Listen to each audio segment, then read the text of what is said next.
The Graphic Histories Podcast. I got bitten by a radioactive bug. I tried an experimental drug. Went up for a stroll on a gamma testing range. I found an enchanted hurricane. I made a serum that made me small. I modified the serum so it would make me tall. Radioactive isotope in my eyes. Dying alien helped me accessorize. I gained the proportion and strength of a spider. Now I'm invincible and I can fly. I lost my sight, my other senses were heightened. I'm gonna put on my pajamas and go fight crime.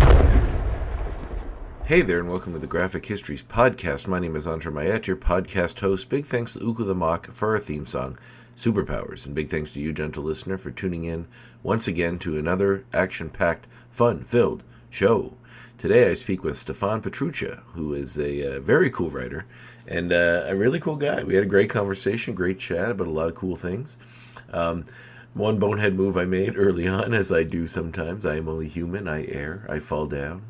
And that is that I had a lot of love for the X-Files, Topps X-Files comic book that Stefan had worked on and was fired from, which we talk about in the episode. However, I read many issues and really loved that series all the way through. He did the first few volumes, I think it was first 12 issues, but then there's one that always sort of stuck out in my head, and it was because I had, I don't know why I've been explaining myself, but I feel as though I kind of have to, because I always feel bad when I do something, and if Stefan's listening, maybe he'll understand. He didn't seem to bother him, but hey, good sense of humor on that guy. I had these little digest magazines that I would buy that were collecting the X-Files comic. The one that had come up as a regular comic book in regular comic book format, but these ones were like smaller, almost like an Archie digest size. And they had these X-Files stories in them that were taken from the comics that were published before. They only did a few of them, but I'm guessing they didn't put the issues that were used in them in order, because I had a young one that had a story about Mulder and Scully, and it's kind of related to the Chupacabra, and it was kind of an interesting story and always sort of stuck out to me as a kid.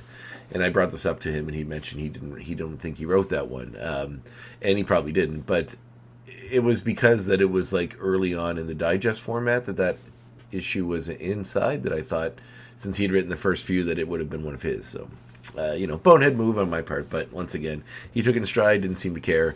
And I appreciate that. You do these interviews, you try to do some research. Sometimes you have a hole you missed, especially when you're pertaining to a personal story. You kind of think, I got that one in the bag, and nope. But that was all good. Stefan's a great conversation, a great chat, and I'm very much looking forward to reading his new book, which he did send me an advance copy of, but I will buy one as well, because I like to try to support people that are on the show too. So big thanks to him for being on, and thanks for you for tuning in. Every once in a while I'll bring up that it always helps with the show if you can kind of like, subscribe, share, rate, all that good stuff. We are on YouTube now. All the episodes drop on YouTube when they drop everywhere else, which is cool. It took a while to get that going. You have to kind of build a following, or spend quite a bit of time. It was like 6-7 months since I set it up before they actually would allow me to publish an RSS feed to it. So we are there as well, and you can get all the clips that I post that are kind of little insights into my chats on there too. So that's a great way to kind of engage and be part of the process, which is always fun.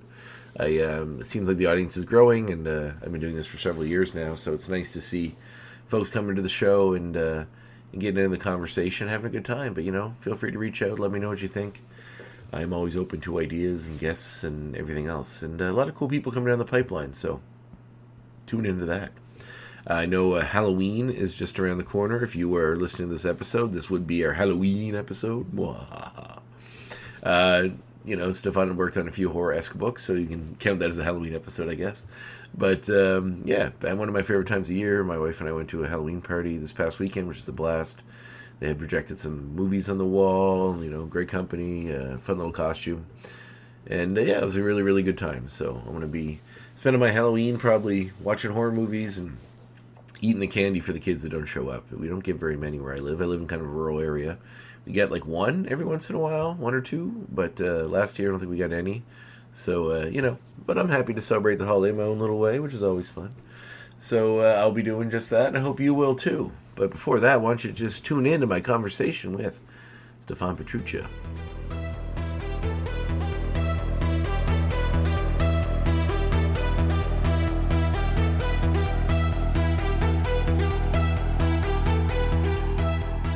How are you? Good. How are you? Not so bad. Awesome. You know, it's funny. I was just doing a little research about some of your previous projects before I get into a deep dive about your career and your life. But I never realized, you know how like when you're a kid, you have these seminal things that you kind of read. They're on your periphery. You don't know how they came into your life, and then somehow they had an effect on you, and you always go back and think about them. Your work on the X-Files comics was one of them for me. I didn't realize until I was doing the work. I was like, oh my God, he wrote like all the X-Files comics I loved when I was a kid. The Chupacabra one particularly was one I always thought about and still sticks with me somehow. I don't think the Chupacabra one's one of mine. Oh, was it? Okay. I appreciate the sentiment. I'm sorry if so. No, not a problem. But I love the series all the way through. I remember Adler drew it, so I thought that perhaps it was the same. But yeah, Charlie stayed with it till issue 30. I was fired after issue 16. Oh, okay. Well, So, we'll got to get into that then for sure. But my early claim to fame. Yeah. where are you calling in from? Amherst, Massachusetts. Oh, very cool. I'm in Nova Scotia. So Yeah, Canadian. Yes, that's right. And there's an Amherst, Nova Scotia, which isn't too far from here, actually, about an hour. So that's really where the cool. great Amherst mystery Poltergeist is from. Right. Yeah. I love that sort of stuff. I kind of recently bought a book that was like North American myths and legends, or like about ghosts and monsters. Like every kind of area has their own sort of version. Mhm. And I think that one popped up. There was like one Nova Scotian one about the Marion Spook Farm, which is like a place where it burned down, and apparently a lot of mysterious fires happen if people bring pieces back from it. But that's cool. Cool. Yeah. Well, given the X-Files, I've been into the paranormal since I think I was 5. Right. And I actually teach a class in the paranormal now at the University of Massachusetts. Oh, really? So That's it's awesome. it's always been a hobby, I guess, if you can call it that. Well, did you grow up in Massachusetts? No, I was born in the Bronx Oh, wow. and gravitated slowly north, Westchester County, and then Putnam County, and then ultimately to Amherst. Was that as you became an adult you did that, or was like as a kid you moved up? Well, the last move was because the girls, I have 2 daughters, and one of them was about to graduate elementary school. And the elementary school, we were in Yorktown Heights, and all the teenagers there were just hanging out at the mall and smoking. Mm-hmm. So we wanted to take them to a more, culturally interesting place. And my wife, Zepha, has 3-4 sisters in the area here. Oh, wow. So, and I've always liked Amherst, home of Emily Dickinson and such. Right. That's cool. Plus, the health insurance was starting to cost too much. Yeah, I imagine. Well, where did your as a kid growing up? Where did your love of paranormal come from? Can you pinpoint a particular spot? There was I think I was 7 or 8, and I thought I saw a flying saucer that looked like the Jupiter 2 from Lost in Space while I was sitting on the porch. And I was 7 years old, so I don't know what it was. It could have been a cloud, but that's the first kind of thing I remember about that. Mm. And my parents had a book that was lying around called Strange Stories of the Paranormal, and had one of those beautiful gaudy 1960s covers. Awesome. And I was terrified of it. I mean, I could barely open it. I didn't know what was in it till a couple of years later, but that it fascinated me, the way the sort of scary things do. I think every kid has one of those in there. Every kid that's like a nerdy or like sci-fi or kind of, a kid that's into that sort of, because I was sure every kid had one of those books that came into your periphery at some point in your life, like, either through a library or friend, or that sort of, was about Bigfoot or about UFOs and all this stuff that you hadn't thought about before. Yeah. And hey, you might have actually seen one. I mean, the UFO, the CIA is they declassified all that stuff now. And it's weird watching, professionals in the American military on talk shows be like, yeah, they exist. We don't know what they want. They're around. They seem to be. There's a guy on The Daily Show who wrote a new book about all this stuff that came out that was just talking about it. And it's just like so cavalier. And it seems like it's one of those things that no one seems to care about. Like there's something like we know UFOs exist. We don't know who's piloting them. They've been studying our nuclear technology, and that's all we really know. And you're like, that's insane. Like that's, it's massive. Well, yeah. No, I know there was like a bunch of recent revelations, but really the military has been saying UFOs exist since the 1940s. Yeah. So none of it's new per se, and we're still looking at the same kind of blurry Yeah, it video just images. seems like they're giving out more information as far as like what they know about what they want, I guess in quotes. Which But is not knowing what they are means we don't know what they are. that's true. I suspect some of the stuff. You ever see like coordinated drone flights over Mhm. stadiums and stuff? Hmm. I think some of the stuff that the military released was possibly high tech drones Yeah, like it from could other be. countries and stuff. Forgive me for being a skeptic. No, I no. know. I think it's important if you're into like the sci-fi thing to keep a healthy skepticism. 'Cause it's pretty easy to go down that rabbit hole and just Yeah. like become a full conspiracy nut. You also, as a science fiction fan, you also get kind of jaded. Like everybody's weirded out about AI, and I'm like, been there, done that. That's awesome. Yeah, it's like, well, look, I've already seen Terminator and read all the Harlan Ellison Yeah, books, yeah. so I know, and Ray Bradbury, so I know that, Just don't give it a gun, Yeah. which is probably the first thing we're going to do. Is Oh, like, yeah. Well, it's like, how can we make this? Well, I mean, it's like human nature is to say, how can we use this to exploit workers, and how can we use this to, attack other countries? So there's that too. So it's like that's the next step. Yeah. I think we're the kind of species that if we can do it, we will. Yeah, there's not a lot of asking whether we should, I guess, which is kind of important. Figure that out later. Yeah, let the philosophers Easier figure to that ask out. forgiveness than to ask permission. Yeah, that's something for the historians to reflect upon, and when they're pointing out how it all went wrong, they're like, "Oh, maybe they shouldn't have, done this or done that." The talking apes will explain it all. I look forward to the new ape world. I think they might handle it a lot better than we are. So yeah. I've always been a big fan of Cornelius. So yeah, it's good ideas. So did you like start writing as a kid, or did you just sort of get really into that world? Yeah, I think the first thing I remember writing was probably in fifth grade. I was a huge Dark Shadows fan. Oh wow, nice. That doesn't come up a lot on the show. That's an interesting cool program. Yeah, like and I don't think anybody's brought that up before, but it's one that I'm a little fascinated with because like it lasted for so long. And I got the movie House of Dark Shadows, which is kind of a recap of the entire series as a movie and a little more adult. Yeah. But I'm interested in watching the show. It's like decades of There's 1,100 episodes, I think.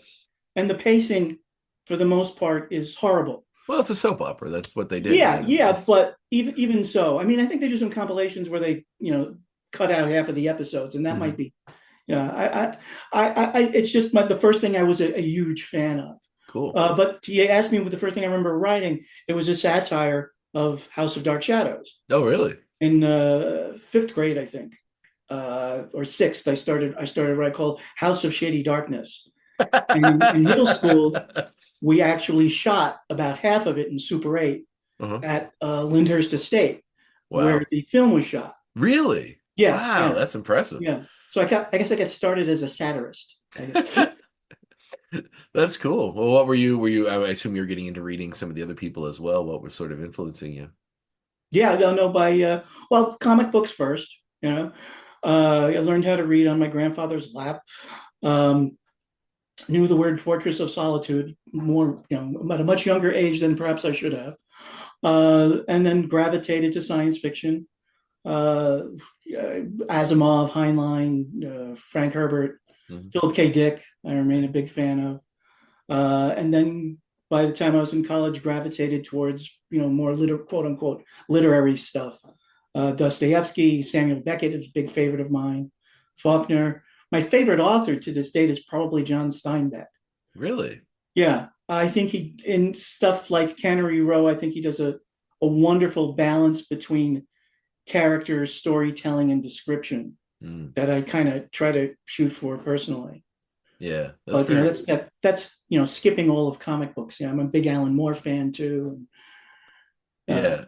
Well, what was Superman you're in? You're into comics? Was that you mentioned Fortress of Solitude? So I think that was like one of the first comic books like my grandfather read to me. I think it was a Jimmy Olsen story. So I started with DC, and then that crappy Marvel show came on Channel 9, the one with the really bad animation. It was like moved with clothes hangers. Oh yeah. Marvel Marching Society, and that got me into Marvel. And I was a huge Marvel fan. up until they killed Gwen Stacy. Really? Which broke my heart. Yeah. I mean, that was like Yeah, 50 yeah. years ago. So, You know, well, you know, yeah. I'm that age. Yeah. Well, And that was a big turning point for the comics. It was kind of like, I it mean, was obviously so before my time, but to go back and reflect on it, it well, it was kind of like this very safe world. It was yeah. like comfort food to go to the Marvel universe with the heroes, and you know, some bad things would happen, but nobody died. Mhm. And then they killed Gwen. And I think the thing that really killed it for me was when on the letters page the writer said they did it because they didn't know what else to do with her. No. Oh. We either had to get her married, but we couldn't figure out how to. Yeah, and it was that admission that kind of like burst the bubble for me. Really? And I was like, yeah, it was like, you know, it wasn't safe anymore, and the decisions weren't made based on, you know, love of the characters. Well, would that have been impetus for you to want to get into writing yourself? Because like you to see a writer say, "Hey, we don't know what," like it's kind of lazy to say we can't be creative enough to figure out what to do with this character, That so we're still just going to annoys kill me. her up. Yeah. That sort of attitude. I hate it when people seem to be making things up as they go along.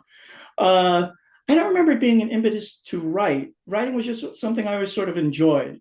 Mhm. It was easy for me to make up sentences in school. Jim Sullicrup, editor at Marvel, was a friend of mine, lived across the street from me in the Bronx, and he was at 12. He was a great artist. Mhm. He didn't become an artist because he hated spending the time. I think he still does lousy sketches. He called Jim Sullicrup's lousy sketches for $5, I think.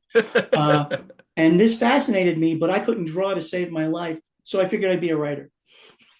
Well, hey, that's the other You know, way if you want to get into that, comics. that was It's the two options. intellectual point of entry, but Yeah. I always had that kind of leaning towards it, and you know, stuck with satire. And in college, I did a bunch of video satires of Charlie's Angels. The sequels to Charlie's Angels was called Afternoon of the Airheads, where I satirized Romero's Dawn of the Dead, which had just come out. And the last one, which took me 2 years to do, and we actually did in color, which was unique. This is how old I am. Yeah. Was a satire. It was called Chadwick's Airs, a Motion Picture, and it was a satire of Star Trek, Star Wars, Lord of the Rings. There was a prisoner sequence in it, Awesome. and I love Planet of the Christmas. Apes. That's amazing. Well, this So what year this would was this to have been? avoid going into retail. You know, I didn't want to graduate. What year would this have been? You did that? I think 1981 was Chadwick's Airs, the Motion Picture, and the Afternoon of the Airheads was probably like 1978. Oh, so that was like This is like black and white, shot in like reel to reel, very low resolution video. Yeah, but So like the kids these days, they don't appreciate what they've got with their magic phones. yeah, I know it's kind of surreal to say like you watch someone like Kevin Smith or someone talk about like how the everything can be done on this. You could film everything he made Clerks with is on this. He's like you could make your own Clerks with this very easily, and you're just like there's no reason to not go do your own thing, right? If you have the drive and the ambition and you want to do it. Absolutely. Like, I think it's great. I think it's the democratization of art. Yeah, if only obviously get into a conversation about the big studio system. If only it was appreciated more, I guess, in a way. Like, it seems like if you do something small and then they like it, it's like then all of a sudden they shoot you to the top and you have crazy budgets and you have to do all kinds of insane stuff. There are certain people I feel like work better in a realm when it's smaller. Like they're if you give someone too much money, it seems like they seem to do better when they're smaller. Yeah, it's exactly. Completely different. Yeah. It's funny. I was talking about David Lynch's Dune the other day. Oh yeah. That's a good example. It's probably I think in some ways it's really interesting and great, but clearly he was not in Eraserhead territory anymore. No, and he himself wasn't wild about it, working with the studios in that sense. And I suspect a number of some of them go back, and do what they love, but it's hard to turn down oodles of money. Yeah, but I don't know if it is. No one's ever offered me.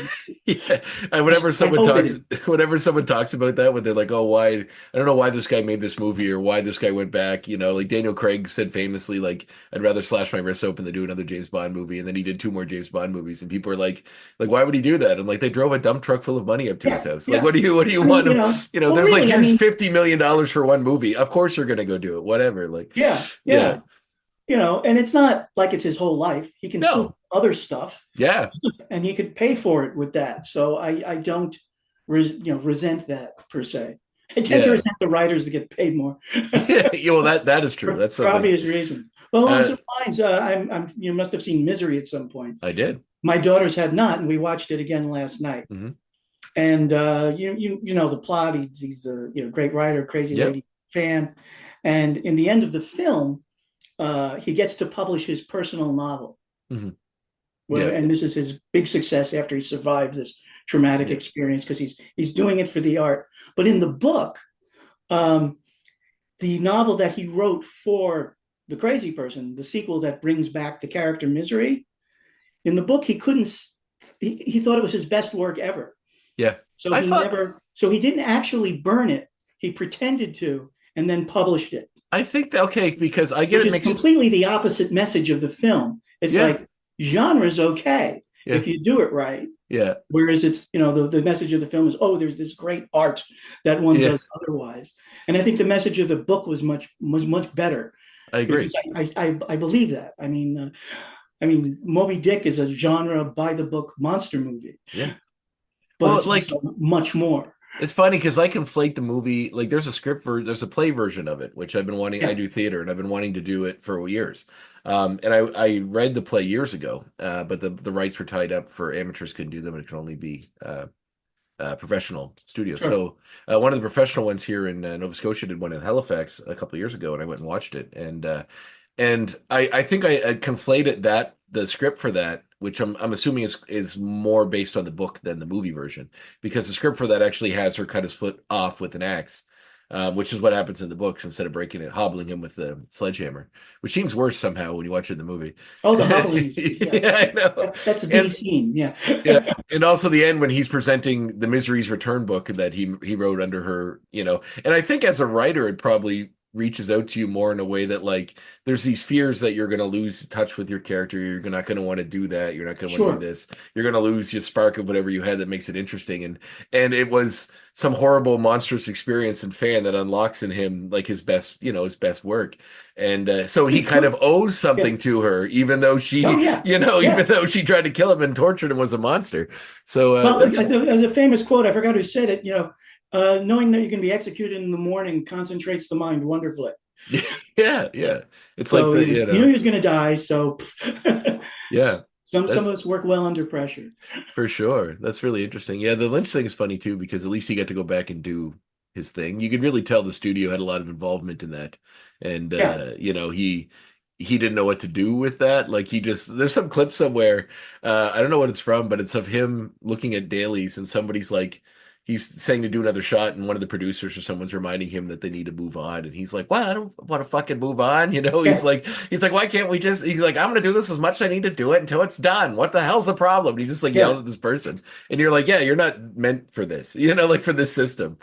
And but he recovered wonderfully. Oh yeah, the rest of his career. So, but if you look at because I guess Dune would have been an attempt at a commercial property too, not just something that is like his stuff is obviously designed, or at least it was not designed for anything, but the people that it appeals to are a certain niche market. But like the Elephant Man would be a movie I would say, would be very appealing to everybody. And and it was. I think it was very commercially successful. Yeah. I don't remember if that came before or after Dune. It might have been after. Okay.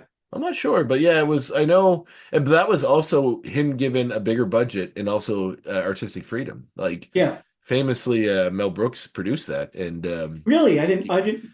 Yeah, he did that in The Fly, actually, the Cronenberg Fly. Mel Brooks produced The Fly. Yeah, I know. It's like Lucille Ball and Star Trek. It's like, yeah, yeah. And like, there's a famous quote, or not famous, are smart. Yeah.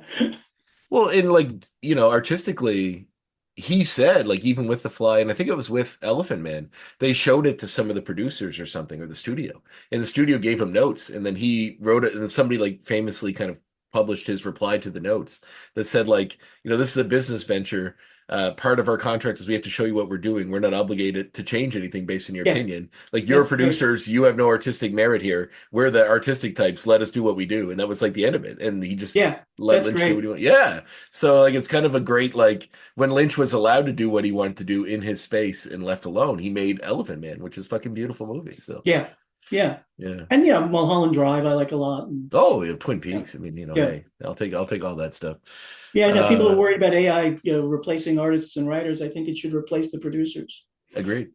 Yeah, if it was streamlined in a way where it could just do all the producer work and producers just decide where the investment money goes. Yeah, Well, when you listen to any sort of podcast or anything with industry people and they talk about it, it's always dumb or like stupid shit that they just want to like put their piss mark on to say they had something to do with this that has nothing, artistically.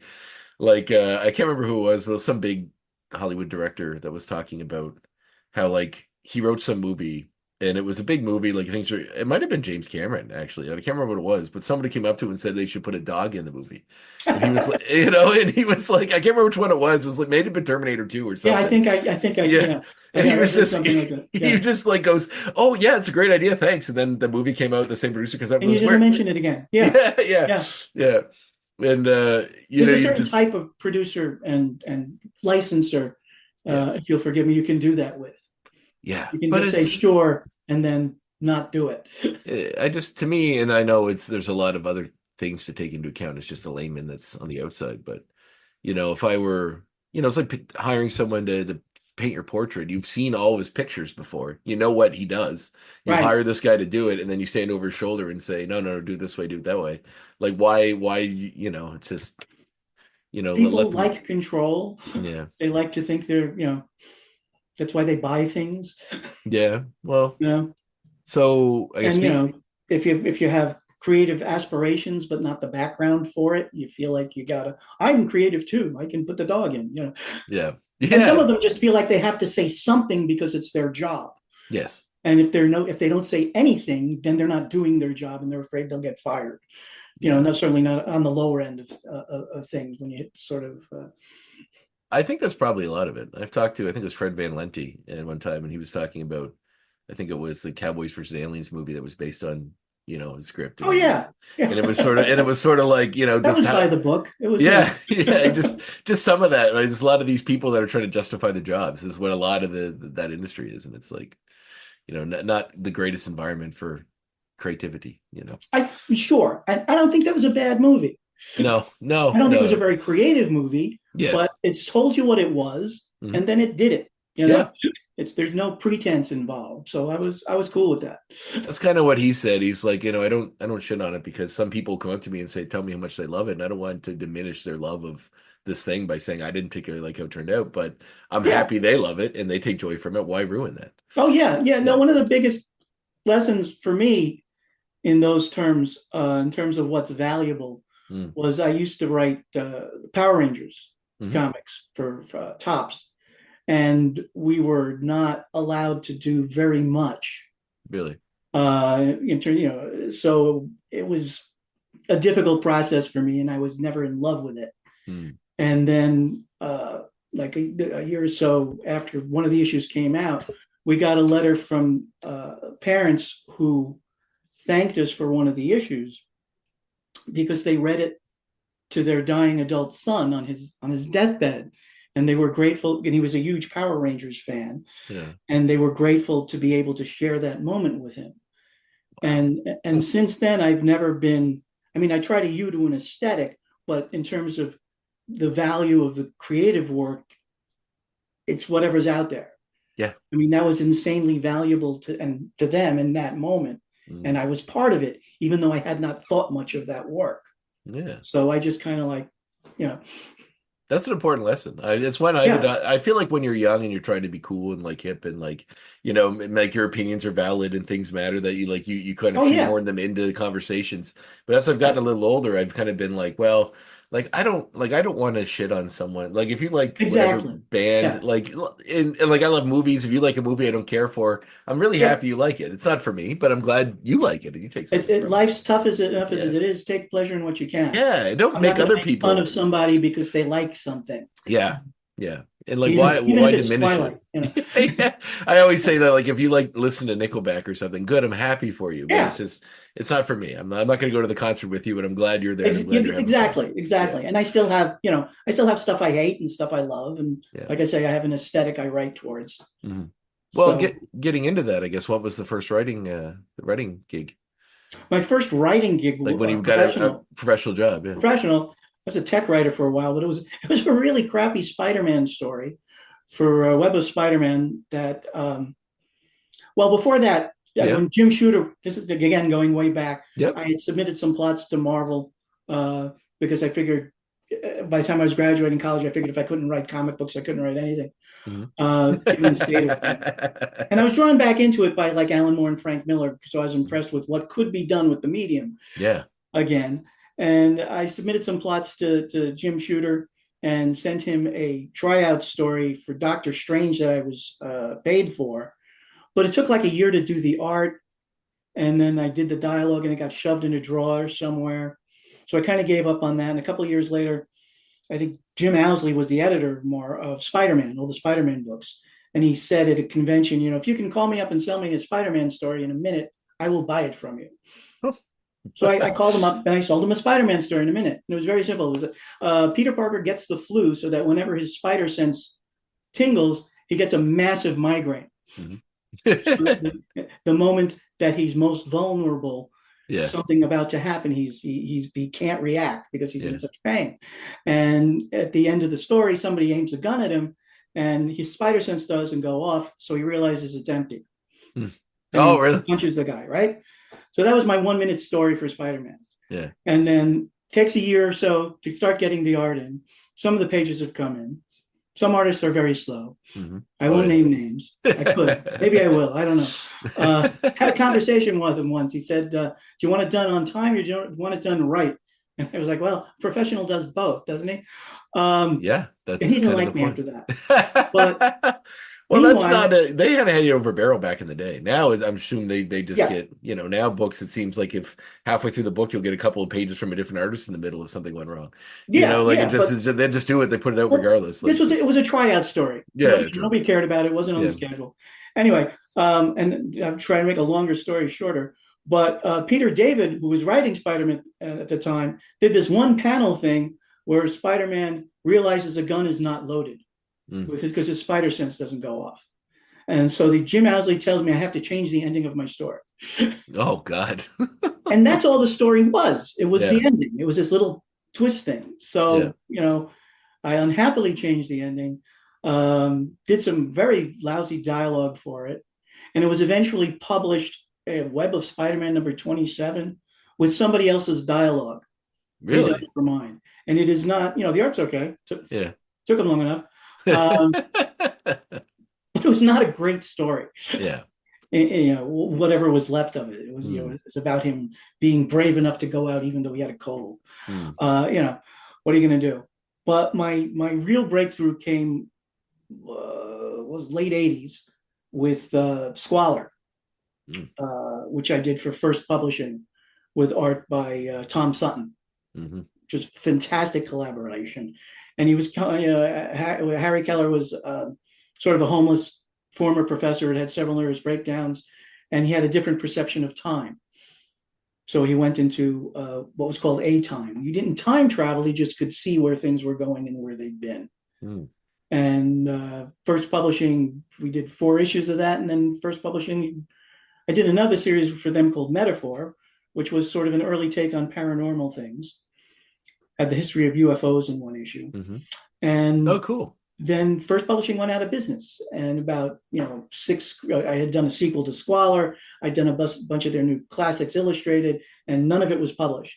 For a while, I was sort of the Barton Fink of the comic book industry, where I'd be writing all this stuff and I'd be getting paid for it. I was actually earning a living at one point, and then the company would fold. It was like the implosion following the boom. Yeah. Majestic, I did a bunch of issues of Legacy for them that went away. I had 10, 20 scripts that just did not get published. So that's how I broke into comics. Well, that's really funny. And kind of came back with the X-Files working for Topps. Yeah. Edited by the aforementioned Jim Sullicroft. Right. Was my friend. So it's not who you know. I mean, it's not what you know. Yeah. Well, what was that an important lesson for you to kind of realize, or because there's a line, I guess, when you're creative, like if you were a script writer or whatever, like you write a million scripts and maybe one of them might see something. But same with do you appreciate the fact that it's a job and you're getting paid for it, or does there's a part of you that the fact that the work is not going to see light of day, is that a if I was doing for you? Let me put it. Did I appreciate it? I prefer to get paid for what's not being published than not to get paid for what's not being published. Sure. I've got a lot of those too. Yes. But it's not satisfying. and it's not sustainable long term because you don't have a chance to, for me, the writing is half of the conversation with the readers. So you're missing the other half. That's true. And you don't really have any kind of you get better purely by dint of repetition, but feedback also helps. Nice. And seeing, how things, not necessarily how they sell, because crappy stuff can sell incredibly well and wonderful things. Yeah, no, you can't. But, selling is not a benchmark for artistic merit. Yeah, that's for sure. No, but being a writer sucks. I want that to be like the theme of the episode. Will just be, don't do it. It sucks. It's not the kind of thing you do unless you love it. Yeah, no, agreed. I mean, most art isn't, and I still do, and Well, how did I'll end up on a park bench down the block from my house at some point. But just handing out copies of old books, like, hey, I wrote this. I'll be using those for blankets. Yeah, that's true. That's true. Bring me another one and I'll replace it. And I'm lucky. Yeah. I mean, at least half my income has come from writing. So I've been fortunate in that sense. Yeah. Well, and I'm grateful for that. So. Of course. Well, so your friend gave it, or your connection got you in with Topps, writing the X-Files book. What was that like? Because after I'd written 3 or 4 scripts for him that didn't get published. Oh, really? He was trying to revive some Kirby. It was Topps Comics, and I did Duckman for them, right? So satire. Yeah, and then great show. I forgot the name of it, but he was reviving. He had this whole Kirby universe thing that he'd gotten the rights for, and I'd written a couple of issues for that. But they wound up not being published before the X-Files thing hit. Right. And I saw the first episode. I was like, I love this. I have to do this. And I called him and said, please let me do this. And he said, well, Peter David might want to do it. Peter David shows up in my career. I love it. It's like I never met the man. I like his writing. He's funny. He's a good guy. I met him once, maybe at a convention. But so that's 2 things with Peter David almost screwing me up. The Barton Fink allegories are piling up. Really? So I got it. Yeah, that's awesome. And wound up working with Charlie Adler. Yeah. Well, that's the first time I ever encountered his art too, and probably for a lot of people it may be. Because I mean, obviously, The Walking Dead came around and he became huge from that. But I hear that's done well. Yeah. Yes, it has. A small following, a cult following, if you will. Yeah. But that's cool. Was there obviously the show had just come out, but it was such a big thing at the time, and it was rolling along with such a level. I'm sure Topps getting the rights to that and putting up those books was kind of big for them, because there's probably a lot of love. Because like the sci-fi world, it was very serendipitous, because the show was, when it first started off, it was just starting to rise, and Topps and the comic book got in while it was still growing. Right. So it actually, I mean, the first issue I think sold like a million copies or something, and it was selling for $100, that kind of thing. And we had lines and things, so we were part of the boom, as it were. That's awesome. But that was. I'm sorry. Oh no, I was going to say, was it harder? I mean, obviously you have a story you want to tell using these characters, but obviously there's what Chris Carter and the crew in the show are doing. Was there a lot of overlap with that? Would they give you direction on what you can and can't do? Or you talk about being, I get jealous about the cameras that people have. They can make movies with their phones. I hear stories about how, licensed books these days, the writers get involved and they all talk to each other and they make plans. None of that. Oh, really? None of that. I was like, what's going on with the show? We can't tell you. They wanted to fire me as of the 3rd issue. Oh, why? Because I was doing things with the characters that they hadn't made decisions about yet. I was covering topics they hadn't yet. Well, that's their fault. It's more of, and it's their playground. So Yeah, but it's their fault for not it's like telling someone they can go and do whatever they want in this house, and then getting upset when they. Well, they never said I could do whatever I want. Okay. Okay. They never said anything. It was a comic book, and it was sort of viewed as a commercial for the series, but you don't want character development to take place. You don't want anything that would contradict. I think the first thing that scared them was the 3rd issue, where somebody claimed to have knowledge about Mulder's sister, Samantha. Okay. That I had written. And I never intended to reveal anything about Mulder's sister, Samantha, because I have no idea what actually happened to her, but I kind of reviewed one in the show. But they didn't want me to touch Samantha. I couldn't mention her at all. So I started writing. it was writing in the dark. I developed this sort of conspiracy that was kind of alongside whatever their conspiracy was going to be for the first 12 issues, and finally got to conclude that arc. But it was, I get weird comments back from them, and I wasn't allowed to talk to them personally. The editor was like trying to act as a buffer zone because he thought they were crazy. I'd get that's a good editor anyway. Well, when he started, he wasn't even watching the show, so there were a series of problems in terms of communicating. It was kind of this weird telephone conversation, but it was their first experience doing licensing, so they didn't know what they were doing. And as much as every episode of the show says the truth is out there, which kind of promises that there's some truth they're going to convey, I don't think they had any real plans. I think they were making it up as they went along. So having someone else try to make things up as I went along, I was covering topics that they might want to use in the show. And for some reason, they saw this as competition. And the audience for the comic book would never be as big as the show. So it's just kind of like a variation on it, which is, I think, how a lot of licensed stuff is treated these days. Certainly some of the better stuff, like the Buffy comic series. And that sort of thing. But at the time, it was just like, no, and this must not happen. Nothing can happen. Nothing can ever happen. Yeah. It's a shame because the people that people that read comics and love the product obviously love the product so much they want more of it. And, they only have so many episodes, so they go to the comics. You get to read more, get more. Yeah, no, this was creatively, I loved it. I think I did some of my best comic book work for the X-Files. And I loved what I was doing for it. But it was also incredibly painful because God knows what they were going to tell me next time. Like the one piece of feedback I got once from Chris Carter was like, don't do anything with Native American Indians. Okay. And by then I had already written this 2-part Silent Cities of the Mind that was about the Anasazi and the Aztecs. And they'd already approved it. So it's kind of like the left hand didn't know what the right was doing. And eventually, I forgot when push came to shove. They wanted to get rid of me for a long time. And it was a week after my daughter was born. They finally fired me. Really? Wow. Yeah. And the comic book was selling incredibly well. We were getting like 200 letters a week. This is great. It's as good as the show. Some people said it was better than the show. I would not make that claim. Yes. But, so it was the best of times. It was the worst of times. Wow. That's insane to me. It's weird that how much the business decisions get overtaken by weird ego things or like are just super ridiculous arbitrary reasons like that. Like it's just like why to put a compassionate spin on it, even though I'm loath to do that. They were all new to this.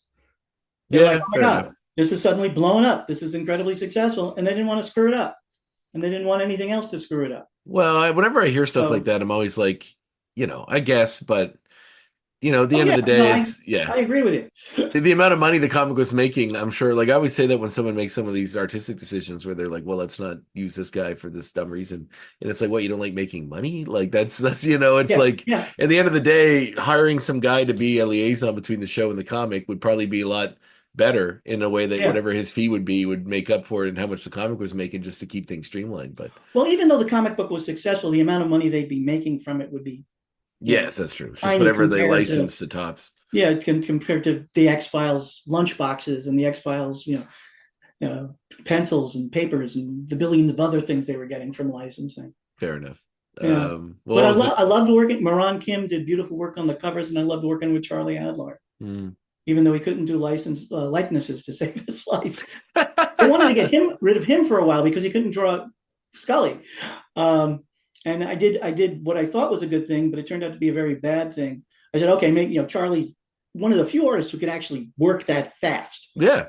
Could ink and pencil a monthly book, bing, bing, bing, and you've seen it again, and he's improved, and he was great then.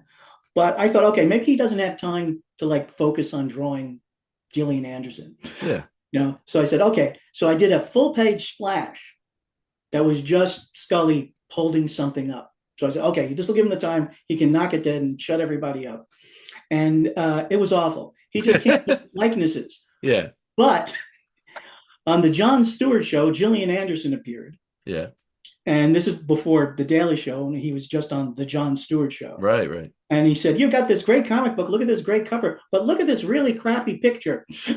No, really? Yeah. Oh. So I felt terrible about that for a Well, I couple mean, of you reasons. can't take ownership of that, but Yeah. that's Well, I I had mean, a part in it. I can't. it's comics, like how Yeah. much if you say you show her and you say this is Scully, that's enough. It's Scully, like for Oh the no, yeah. I think he was the perfect artist for the X-Files. Yeah, it was He great. was moody, he was gloomy, and he understood sequential storytelling, Yeah.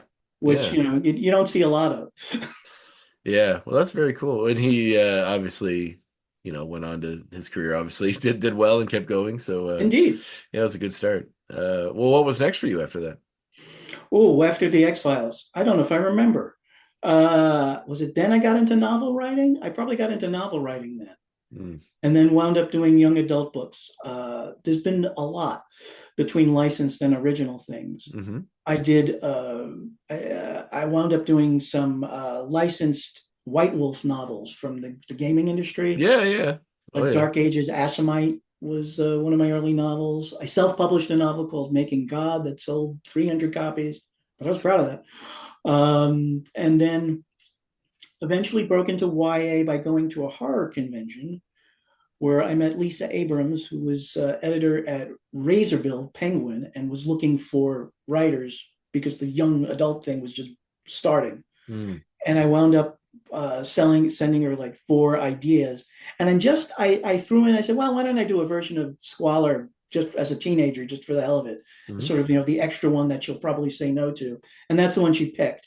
So it Really? wound up being like, I got a 4-book contract for Timetripper, which was Wow. basically sort of a redoing in a young adult context of the comic book. That's awesome. And from there, I did 3 hardcovers for Walker Books Teen Incorporated, which was almost a TV series twice. They did 2 spec scripts based on it. The Rule That, of One, which was my favorite of those 3 books, but didn't sell as well as I thought it might.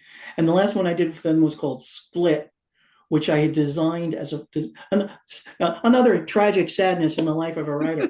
I designed this thing to be a flip book, Mhm. right? So you turn it over one cover, the other, and it's about Yeah. a guy who's gets involved in a nuclear accident and his life bifurcates. So Okay. you read it one way, you read one of his lives. You read it the other way, you read the other of his lives, which intersect at various points. That's And I cool. was pretty pleased with it, and it was a gimmick. Yeah. I said, "Oh, Yeah. this will attract attention." And like a month before the book had to go to press, Barnes and Noble said, "No, we don't do flip books. You can't do that Well, it's different. A flip book. Yeah. because it confused the Yeah. you know Oh, that's a shame. the humanity is both. We're insects, we're angels, we're idiots, Yeah, we're that's fair. geniuses, and this stuff comes up. So like in like a week, I had to like intersect the chapters and rewrite the whole thing. So Oh man, it's a I wound nightmare. up being disappointed. And from there, I don't remember the exact order of things. I had a 2 book deal for Dead Man Walking, my zombie detective. Hmm. Great That title. was almost a CBS television series.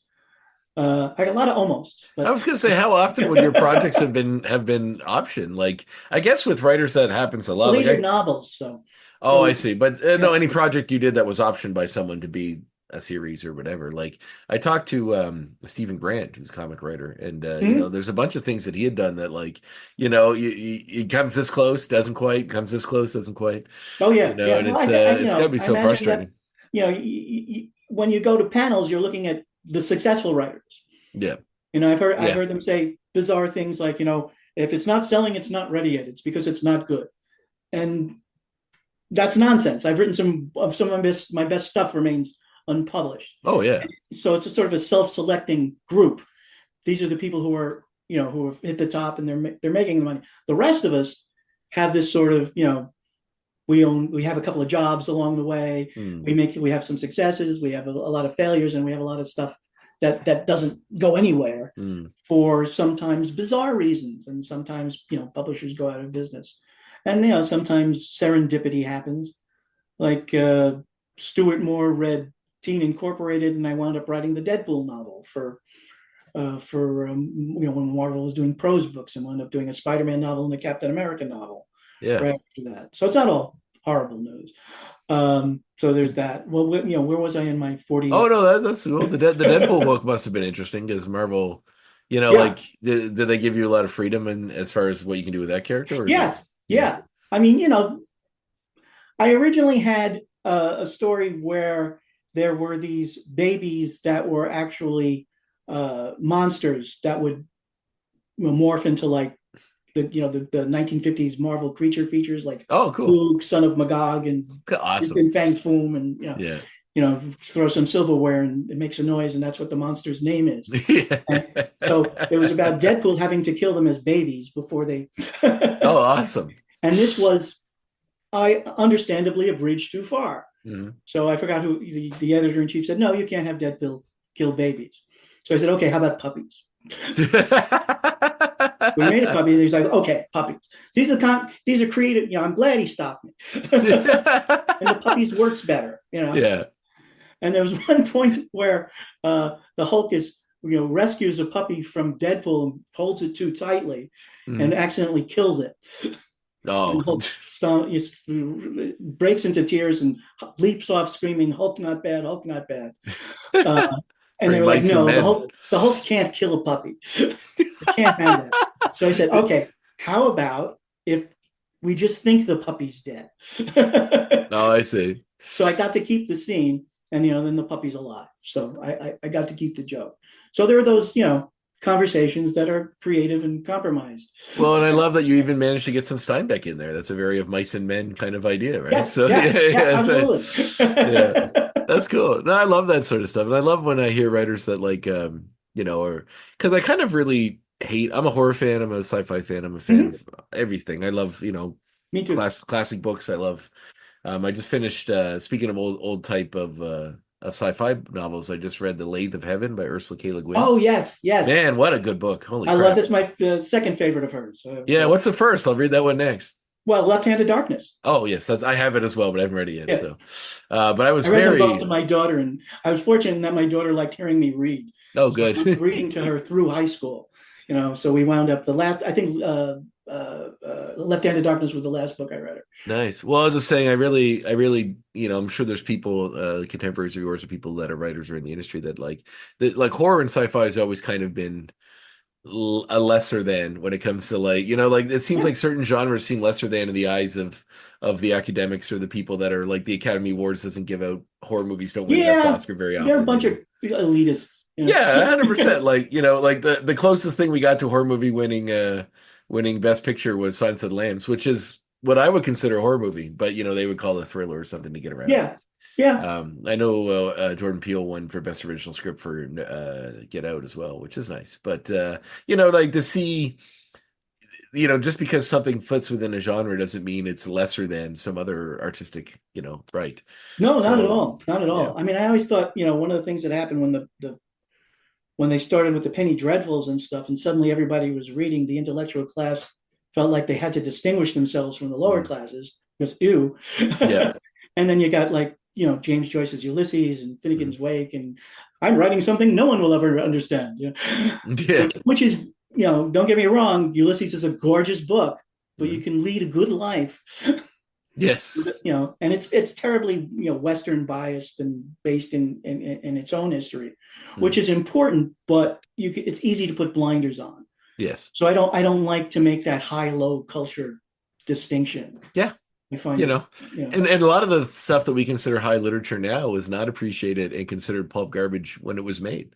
Yeah. Like Dickens made A Christmas Carol because he just had to pay debt or people he owed money to and just pumping it out. And when Herman Melville died, no one, his name is misspelled in his gravestone apparently because nobody knew who he was or cared enough to spell correctly. And nobody knew Moby Dick till 10, 20 years later. Yeah, the Confederacy of Dunces guy that committed suicide, and then his book won a Pulitzer afterwards. It's just it's just Dunces? Yeah, Confederacy of Dunces. Yeah, Peter, is it O'Toole? Not Peter O'Toole. It's something O'Toole. No, he's famous for other things. Yeah, that's right. I think it's something O'Toole or Toole, but you might be right. I don't remember. Yeah, I have it, but it is O'Toole. I don't remember. But that idea, even all the Poe stuff. I mean, even Lovecraft. I mean, that's what back to genre. But even the stuff that's like appreciated now is really not. It was just pulp, stuff, disposable pulp stuff you find in magazines or something. And now, these people look back at it and study it as literature. And at the time, it was really just disposable, whatever. So, it's like one man's trash. It's sad and funny, which goes back to the whole thing. What turns you on, turns you on. Yeah. What wakes your mind up, wakes your mind up. What makes you think, what makes you entertained, all of that has value. None to the universe, probably, but who's anybody to judge that? And people decry that everybody's becoming illiterate, nobody's reading books, blah blah blah blah blah. But because of the internet, everybody's writing constantly. Yeah. And they're all learning how to present themselves on TikTok. Yeah. Even if you're, if somebody doing makeup things on TikTok daily, you're doing presentation every day. You're doing rhetoric. So I think we're actually much more literate now. Yeah. It's just that literate group previously thought more highly of itself, doesn't like the kinds of things that are, we're just hearing from a lot of people we hadn't heard from before. Yeah, that's sort of like, this is what's wrong with society, or like, this is what's going to ruin us all. Like when newspapers came out, they said that it was going to be like people be too distracted and shouldn't be, like it's every generation has this thing that they point towards. That they hate. Yeah, and they also say it's going to ruin us. Started, the women shouldn't read books because there were novels decrying the danger of reading novels. Right. We don't want to give her ideas, right? I mean. Yeah. Well, there you go. Yeah.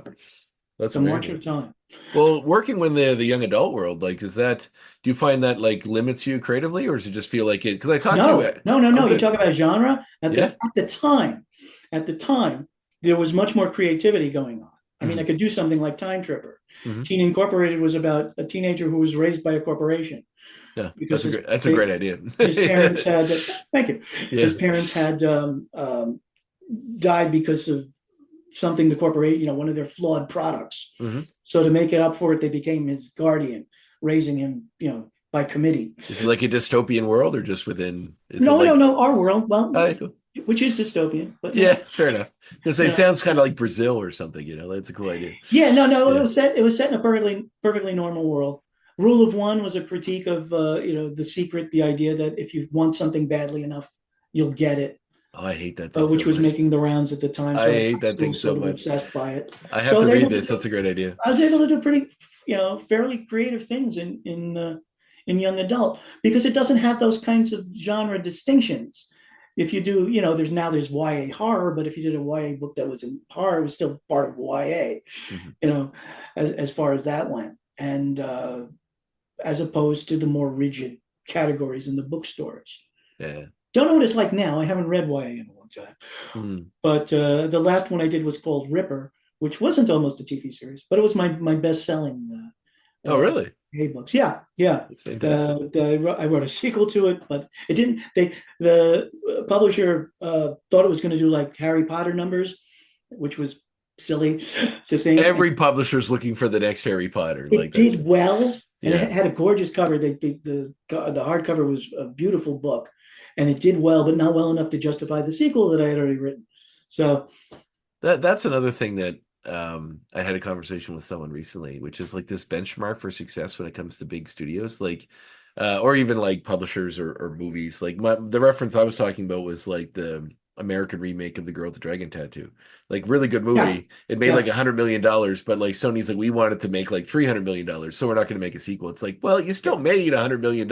Is that not enough? Like, just obviously there's a desire for it, a need. People want it, so.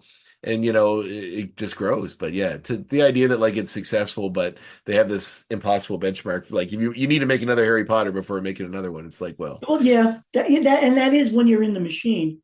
Yeah. I mean, as you point out with the phones, it's a lot easier to make an indie film these days. Mm-hmm. So there is a lot more room for creativity outside of the studio system. Mm-hmm. And most books, I think, now are self-published, or certainly a chunk of them. But the problem then becomes that there are like 10 million books out a year. Yeah. So you're competing, for a shrinking slice of the pie. Yeah, and then it just seems like because that now you can just like you can literally upload a PDF to Amazon, and Amazon Yeah, can publish the book, give them the cover, give them everything, and they just publish the book on demand. and So it costs you nothing. yeah, you just get So, paid when someone buys a book, and Amazon takes their chunk, and you go on. So but the like trick then becomes getting people to read yeah, and it. that's where I kind of find interestingly talking about these unintended consequences of these things that happen. And it's sort of like now it sort of seems like you need to get really wild with your concepts because your concept or your of the story needs to be enough to grab somebody's attention now because there's a billion other books out there that they can choose Yeah, instead. the So you high need to concept thing. Like, yeah, you got to come up with something really wild or different, right? Which is, yeah, interesting. yeah. Maybe so who To knows? an extent, that was always true. I Yeah, mean, because it gets you noticed. And I when guess. I teach a writing class, and all I teach is how to write queries, which is basically boiling down whatever your big idea is into like a one-page sale pitch. Really? So yeah, no, I break the class up into different publishing groups, and then they reject each other's queries. So they all That's get used awesome. to writing and receiving rejection letters. Yeah, I guess getting them used to rejection is very important at an early age. It's yeah, yeah, As no, opposed well, to it's realistic. You oh, know, 100%. if you get even if you get a response these days from agents and such, Hmm. but so there was always that need for being able to boil it down, selling a book by its cover. You Nice. know, Yeah. ever since there was advertising, and I forgot where I was going with that, but it was going somewhere. Well, And when did you begin teaching? Like when did that come into man, the I think it's 10 years now. nice? I got a $10 gift certificate from UMass last year. Oh, nice. So I had, A dollar per thank you year, for your huh? 10 years of service. Yeah. Have an egg McMuffin. That's Thanks, amazing. folks. Well, I'm Yeah. an adjunct, so I'm not on salary or anything. So I get paid by the student. It started about 10 years ago because my daughter was friends with the guy who was head of the BDIC department at UMass. And Who so, you oh, know? what you teach? So I started with a writing class, and then I did a writing comics class. And then the last one I added was the paranormal class. Oh, that is cool. Well, what's that like? Like, is there?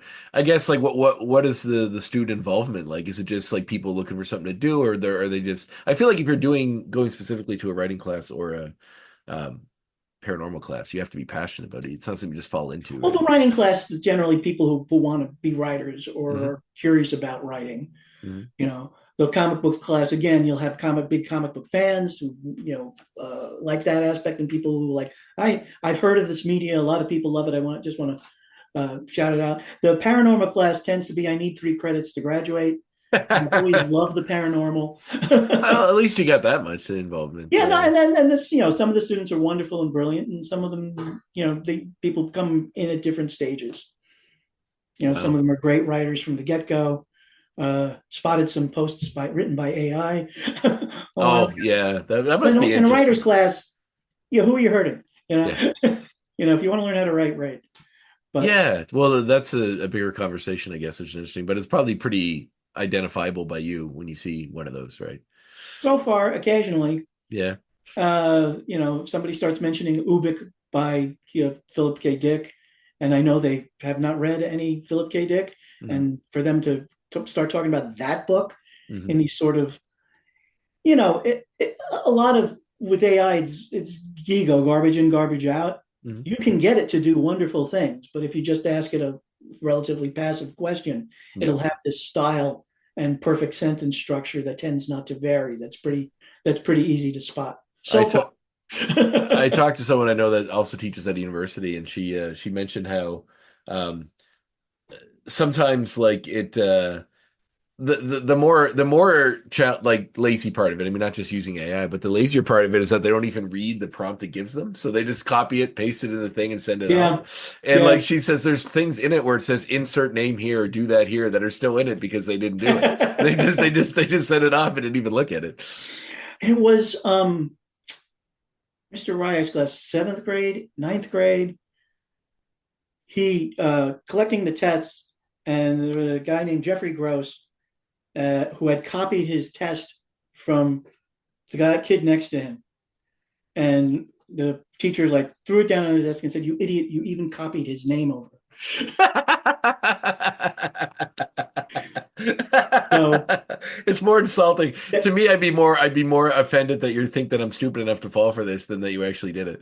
yeah, It's yeah, like you're but I insulting mean, my at intelligence. least put your own name on it. So Yeah. that kind of attitude's always, and it's not. I don't want to say it's widespread. Most of my students do, think for themselves. Mhm. I've seen it maybe once out of the last 75 students. So Yeah. I guess I want to take you all your time today. I really appreciate you being on the show. This is great. sure. But Oh my God, we're at an hour already. I know. We got halfway through my career. Yeah. We with with teaching the paranormal and stuff, do you find, because I'm just a little curious as a someone living in the modern world about the sort of conspiratorial thinking that the world has Mhm. sort of got into, and how now you can find your echo chamber that can validate any weird backwards thing you want to Yeah. believe, or like, do you find there's a lot of overlap between that sort of vibe in the world and the old paranormal stuff, like what and getting into that? Absolutely, and that's the perfect question. And Really? we do a unit on conspiracy theories Oh. and also on animal intelligence and stuff. But the gist of the class that makes it more academic is, I teach arguments, how to make, what counts as evidence, what doesn't, informal fallacies, and then I have them construct, pro and con for different paranormal events, and it's identical. I mean, that's the fascination with it, which is one of the reasons I like writing about the X-Files, because UFOs is kind of arguably a goofy subject, Mhm. but the kind of conversations you get into about how do you determine what's real Mhm. have much bigger implications, Yeah. as we can witness in the world today.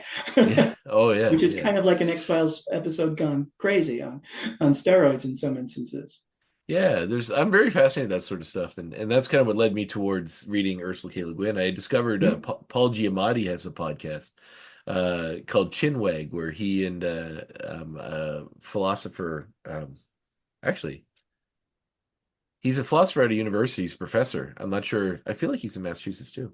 But anyway, the Stephen Asma, they the two of them do this show together where they just talk about anything paranormal and get into like the deeper side of it. They have experts on, they have actors on to talk about their experiences, and it's just a very interesting, because it's one of those things that by definition you can't quantify it and you can't really prove it. It's the faith is involved to kind of accept a lot of it.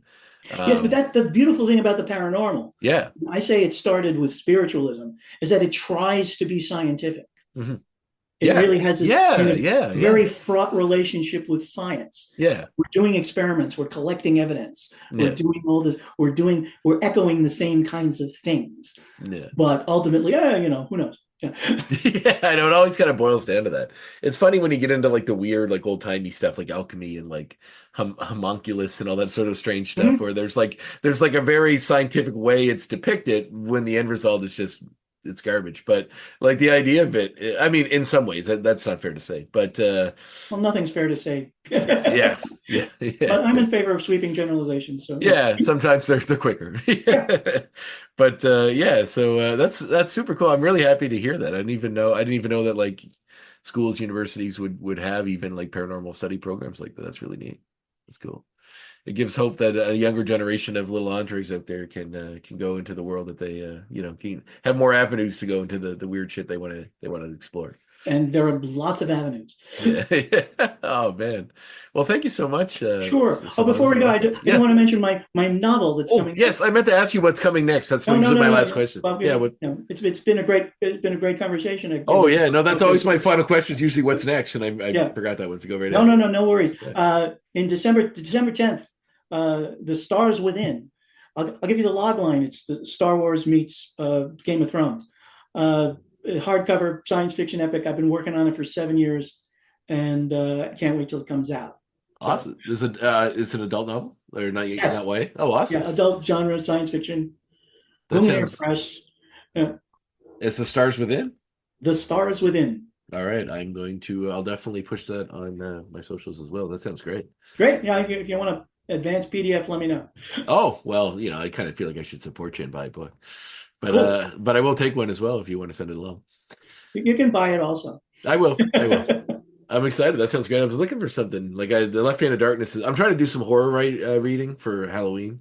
I usually try to dive deep into the movies and the books. I'm reading. It's been a good year for horror movies.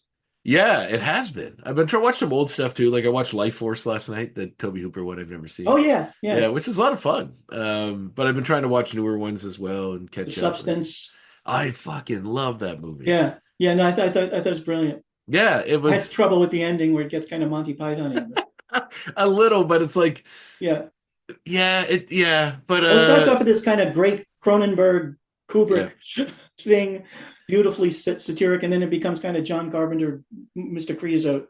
a little bit, yeah. But I loved it all the way through. And then the Cronenberg comparison was not lost to me right from the get-go. But I do love how actually what I said to someone at the end is what it reminded me a lot of was Society. You ever see that one, the Brian Usna movie? No, no. He was one of the guys that made Reanimator, but then they kind of split, and Stuart Gordon went on, and then Usna did like Reanimator 2, and then he did this movie called Stuart Society. Gordon almost did one of my comics. Oh, really? Yeah. Oh, I'm a huge fan of him. Well, I Last was. Barnes, Post Nuke Dick, but that's a He would have been. I watched Castle Freak not too long ago, which is another one of his early ones, which is really cool. But yeah, like Society is an interesting. Check it out if you get a chance. It's kind of a gross out thing too, and it's lower budget. But it kind of posits this idea that the rich and the powerful are almost a different species than us. They wish. Yeah, exactly. So it's very interesting. Definitely worth checking out. So they reminded me a bit of that too. Awesome. Well, I'm looking forward to the book, and thanks so much for being on the show, Stefan. This is awesome. It's been a pleasure. All right, I'll talk to you soon.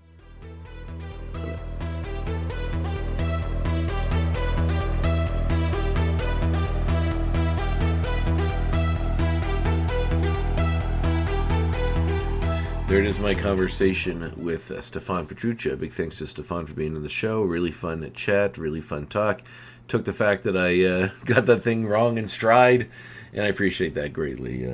As you know, as you're listening to this, Halloween is just around the corner.